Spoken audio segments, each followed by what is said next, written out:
Sir ఇప్పుడు assembly సమావేశాలు జరుగుతున్నాయి తెలంగాణలో. అయితే హరీష్ రావు అంటే హరీష్ రావు గాని, ఇటు కేటీఆర్ గాని బానే మాట్లాడుతున్నారు. ఇందులో హరీష్ రావు ఒక మాట అన్నారు. కేసీఆర్ ప్రభుత్వం బాలేదు అని చెప్పడం కాదు మాటల్లో, మీరు ఆధారాలు చూపించండి అని చెప్పేసి అంటున్నారు. మీరేమంటారు సార్? దీనికి అగ్రీ చేస్తారా? తప్పదు. ఆధారాలు అంటే ఫస్ట్ నుంచి చెప్తున్నాడు కదా, నువ్వు మళ్ళీ అక్కడ సెపరేట్గా బొట్టు పెట్టి చెప్పాలంటే ఒక కాళేశ్వరం తీసుకో, ఇంకోటేది తీసుకో, ఒకట బోల్డ్ ఈజ్ డాటర్. ఆడవాళ్ళు చేసే బిజినెస్ కొన్ని ఉంటాయి, చేయకూడదు బిజినెస్ చేసి అక్కడ 100 కోట్లు కాదు జరుగుతాయి, ఇంకా ఎక్కువ. ఆవిడని అందులో పెట్టడం కారణం ఏంటంటే కేజ్రీవాల్ని కూడా ఎక్కువ ఉంచడం కోసం. లేకపోతే ఆవిడ అక్కడ పెట్టడం వల్ల మనకి ఉపయోగం లేదు, సెంటర్కి ఉపయోగం లేదు. తెలుసా మీకు? ఆ అమ్మాయిని రిలీజ్ చేయకుండా ఉండటం కారణం ఏంటంటే ఆవిడ చేసిన తప్పు పెద్దదే అయినా కూడా కేజ్రీవాల్ని కూడా పెట్టాలంటే, పర్మనెంట్గా అలా ఉంచాలంటే అతన్ని మనీష్ సిసోడియా ఉప ముఖ్యమంత్రి ఆఫ్ ఢిల్లీ వీళ్ళిద్దరినీ అక్కడ సంవత్సరం కంటే ఎక్కువ ఉంది. అదేవిధంగా పోతే పోయిందంటే ఇప్పుడు కవితను పెట్టడం వల్ల మనకు వచ్చే ఇదేం లేదు, గవర్నమెంట్లో కూడా లేదు, చిత్తుగా ఓడించాడు కాంగ్రెస్.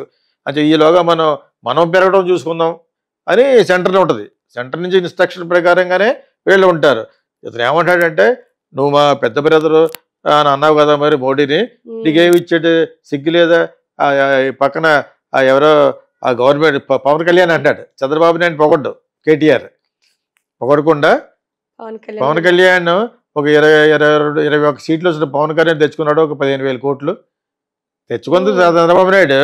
కానీ చంద్రబాబు నాయుడు పొగడ్డు, చంద్రబాబు నాయుడుకి ఎంత కూడా పేరు రానివాడు KTR, the hate him.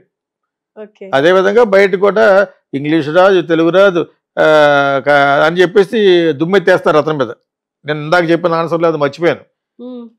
Chandrababu నాయుడుకి ఏ భాష రాదని ఏదో కౌరులు చెప్తాడు, ఈరోజు తెలుగు బాగా మాట్లాడలేడట, ఇంగ్లీష్ చంపేస్తాడట. సో ఆ విధంగా హిందీ రాదట. ఈ భాష ఇది ఎప్పుడో చెప్పాడు కేటీఆర్. అతను ఇమిటేట్ చేసి చెప్తూ ఉంటాడు అనమాట. వీళ్ళు బాగా మాట్లాడగలరు. ఓకే, సో మనం ఏ మాట మాట్లాడుకుంటే జనాలకి మన మీద ఇది వస్తుంది, మన మీదే ఒక ఛానల్కి కానీ వెళ్ళి ఫ్యాక్ట్స్ సివిల్ టాక్ అనేది రావాలని నా ఉద్దేశం. సో నేను అసెంబ్లీ అప్పుడప్పుడు మొత్తం అంతా ఫాలో అవ్వట్లేదు, కానీ హైలైట్స్ మళ్ళీ కట్ చేసి పెడతారు కదా అసెంబ్లీ సంబంధించింది లైవ్ అని చెప్పేసి, ఆ 10 నిమిషాలు వస్తూనే ఉంటుంది. అంచేత నేను అలా చూసింది ఏంటంటే, ఇతను ఏమన్నాడంటే మన హరీష్ రావు గారు ఏమంటున్నాడంటే, అతను యాక్చువల్గా ఈజ్ ద ఫ్యూచర్ ఆఫ్ ఇక్కడ సీఎం అంటే కోపం వస్తుంది, కానీ ఫ్యూచర్ ఆఫ్ తెలంగాణ అని అనుకుంటాను నేను. అతను పద్ధతిగానే మాట్లాడతాడు, కానీ మాట్లాడడానికి సబ్జెక్ట్ లేదు. ప్రూవ్ చేయటం ఉంది, ఆల్రెడీ ప్రూవ్ చేసి ప్రజలకు తెలుసు. చీఫ్ మినిస్టర్ అనడం ఎందుకు? మీరు అతను తప్పు చేసాడు, కేసీఆర్ తప్పు చేసాడు అనేది ఒక క్యాండిడేట్ కెమెరా పట్టుకెళ్ళి ఒక 4-5 డిస్ట్రిక్ట్లు అడిగితే వాళ్ళే చెప్తారు, కేసీఆర్ ఎందుకు ఓడిపోయామా, ఎందుకు లేని వాళ్ళ తినేస్తున్నారు అంటారు. సెకండ్, ఏది సరిగ్గా చేయలేదు అంటాడు. ఆ ఫామ్ హౌస్లో కూర్చొని బంద్ కొడతారండి. ఇవన్నీ ఉన్నాయి, ఇంకా ప్రూవ్ చేయటం. ఇప్పుడు లోపల మళ్ళీ అక్కడ టైం వేస్ట్ కానీ, అక్కడ క్వశ్చన్ ఎవరు టైం వేస్ట్ కానీ, హరీష్ రావు అడిగిన దాంట్లో సత్తా లేదు. ఇంకా హరీష్ రావుకి వేరే గతి లేదు, మాట్లాడాలి. అంటే ఏమి చెయ్యలేదంటారా? అంటే తెలంగాణకి చాలా చేశాడు, వాళ్ళ కోసం. ఏమి చేయలేదు ఎందుకంటావు? ప్రజల కోసం ఏం చేయలేదు. ప్రజల కోసం ఏం చేస్తే ప్రజల్లో ఎప్పుడు కూడా కరెక్ట్. టౌన్లో ఎందుకు చేశారు? కేటీఆర్ని పట్టుకుని వాళ్ళని పెట్టుకుని స్టైల్గా ఉండే నాలాంటి వాళ్ళు పనులు చేయించుకున్నారు, అందుకేసారు ఓట్లు. అర్బన్లో అక్కడ వాళ్ళకి తెలుసు వీళ్ళు వాళ్ళ ఫ్యామిలీకి చేసుకున్నాడు తప్పితే ఏమి లేదు. ఒక ఆర్డినరీ ఫ్యామిలీ అనుకున్న వాళ్ళు ఇందుకు 1,000 కోట్లు 1,00,000 కోట్లు సంపాదించుకున్నారు అనేది బాగా వెళ్ళిపోయింది. రేవంత్ రెడ్డి గెలిచాడు. ఇప్పుడు మనం చెప్పింది కదా, this is only the verdict and the opinion what village people has got on KCR family, KTR sister.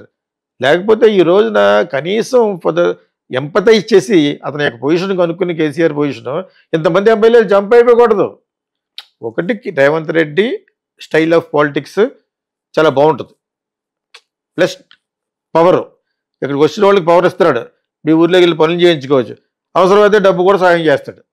Congress నిలబెట్టాడనే పేరు రావాలి. అర్థమైనప్పుడు చంద్రబాబు నాయుడు కూడా ఇదే చెప్తాడు, నువ్వు ఇక్కడ బాగా స్ట్రాంగ్ అయిపోమని. నేను కూడా వస్తున్నాను, రేపు పొద్దున్న వచ్చినప్పుడు మీ తెలుగుదేశం దెబ్బేసి అదే మీ కాంగ్రెస్ దెబ్బేసి నా దగ్గరికి వచ్చి అంటాడు. జరగదు అది. అతను ప్లాన్ వేస్తాడు అలాగా. అతను కూడా కాంగ్రెస్ మనిషే కదా. Chandrababu Naidu was a Congress person recognised by Indira Gandhi, given to the first attempt MLA and made me minister first టైమే.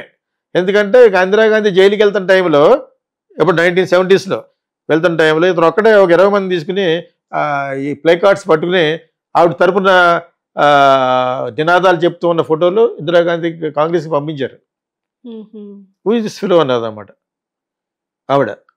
అప్పుడు రౌండ్ చేసుకుంది. సో నెక్స్ట్ అతనికి సీట్ ఇవ్వండి అని చంద్రబాబు నాయుడుకి లైఫ్ ఇచ్చింది ఇందిరాగాంధీ. ఫస్ట్ టైం గెలిచినట్టు కాబట్టి మినిస్టర్ ఇస్తారా? వీడికి ఇచ్చారు ఈయనకి. ప్రయత్నం మనవ ధర్మం. ఆ ప్రయత్నంలో మంచి ప్లాన్ వేసింది చంద్రబాబు నాయుడు. చదువుకున్నాడు బాగా, అంటే మంచి పెద్ద లిటరేట్ కాదు కానీ చదువుకున్నాడు. ఆయన వైఎస్ రాజశేఖర చదువుకున్నారు. వైఎస్ రాజశేఖర కొంచెం బెటర్గా చదువుకున్నాడు, డాక్టర్ అయ్యాడు అన్నమాట. ఇతను అక్కడ వానాకాలం చదువులు చదువుకున్నాడు. సబ్జెక్ట్ పెద్ద తెలియదు అతనికి. పొలిటిక్స్ తెలియాలంటే ఏంటి? You must do Indian politics. Indian administration చేయాలి. Then only you can come to the power. ఎక్కడేంటి చదువుకొని సన్నాసులు కూడా వచ్చేస్తారు ఇక్కడ. అది ఎవడ అలీగఢ్కి సీట్ కావాలట. బుద్ధి ఉంది అసలు ఇక్కడ? రెండో క్లాస్ కూడా చదువుకోలేదు ఆడు. నేను 100 సార్లు ఏం చెప్తానంటే, దయచేసి చదువుకోని వాళ్ళకి అసెంబ్లీకి కానీ రాజ్యసభకి కానీ డోంట్ గివ్. వాళ్ళు ఇంటర్వ్యూ చేయాలి. అసలు అసెంబ్లీ అంటే ఏంట్రా? ఏమో అడే పెట్టమరా పెట్టా ఆ టైం ఉంటారు. అందరూ 90% ఉంటుండే. అదే ఆ దృష్టికి తీసుకెళ్ళకూడదు. సో ఇక్కడ ఏంటంటే ఏం చేయలేదా నువ్వు నన్ను అడగడమే చాలా బూతది. చేశారు, వాళ్ళకి చేస్తున్నారు, వాళ్ళ ఫ్యామిలీకి చేస్తారు. అంటే మిగిలితే కొంచెం వాళ్ళ పార్టీకి. ఇప్పుడు ఎలా మర్చిపోతావు? సంతోషరావు ఎవడో ఉన్నాడు కదా వీళ్ళ ఫ్యామిలీలో, వాళ్ళందరూ ఎలా మర్చిపోతావు నువ్వు? వాళ్ళ కేసీఆర్ కజినే ఒక ఆవిడ ఉంటుంది. ఆవిడ చెప్పిన వీడియోలు చూడు. కేసీఆర్కి ఒక కజిన్, ఒక పేరు మర్చిపోయారు, పేర్లు గుర్తురావట్లేదు నాకు. ఆవిడ ఉంటాయి ఇంటర్వ్యూలు మొత్తం చెప్పుద్ది ఆవిడ. పోస్ట్ కూర్చొని చెప్పుద్ది ఆవిడ. అదేంటే ఆవిడ ఏంటి ఇప్పుడు నుంచి అంటే ఇవాళ ఎలక్ట్ అయిన ఒక 1 year ఊరుకుంది. దాని తర్వాత నుంచి ఫుల్గా చెప్పేస్తుంది. పైకి ఒక ఆయన ఉన్నారు కదా, అదేంటి దుబ్బాక, ఆయన అంతే. ఆయన రఘు ఏదో ఉంటుంది పేరు. అతను కూడా బీజేపీ అతను. ఈ 1 elections యాక్చువల్గాను అతను అడ్డుగా చెప్తారు. బీజేపీ గురించి కాదు, వీళ్ళందరూ బాగా మాట్లాడగలరు. తెలంగాణలో కొంతమంది దొరల్లో ఉన్న వాళ్ళు మట్టుకు చాలా బాగా మాట్లాడగలరు, చాలా బాగా మాట్లాడతారు, అనర్గళంగా మాట్లాడతారు. సో పాయింట్ బై పాయింట్ మాట్లాడతారు. అవి విన్న తర్వాత నేను చెప్తున్నాను యాక్చువల్గా. ఇప్పుడు మళ్ళీ హరీష్ రావు గారు ఇలాగ అంటారు, ఆశ్చర్యపోతాం. ఎందుకు? ఆయన అలా మాట్లాడాలి, అది ఫ్యామిలీ ఫోర్స్. అది ఒక కేటీఆర్ ఒకటే అస్తమానం మాట్లాడితే కొడుకు కదా. ఇతను కూడా మ్యానల్డ్ అయినా కూడా ఇతనికి ఒక స్టేచర్ ఉంది కాబట్టి ఇతను కూడా మాట్లాడి నలుగురు మాట్లాడితేనే మళ్ళీ రీకన్స్ట్రక్ట్ అవుద్ది.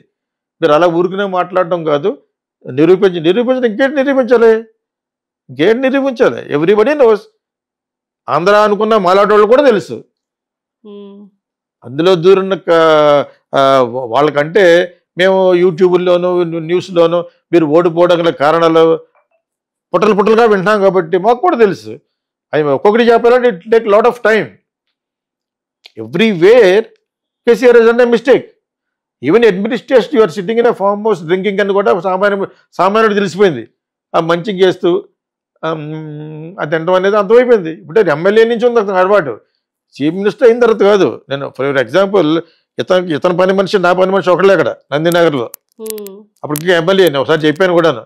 వాళ్ళు ఇంటికి చేసిన మా ఇంటికి వచ్చేది అమ్మాయి, ఒక 14-15 years ఓల్డ్ గర్ల్. నేను జనరల్గా పని మనిషి ఎక్కువ మాట్లాడను.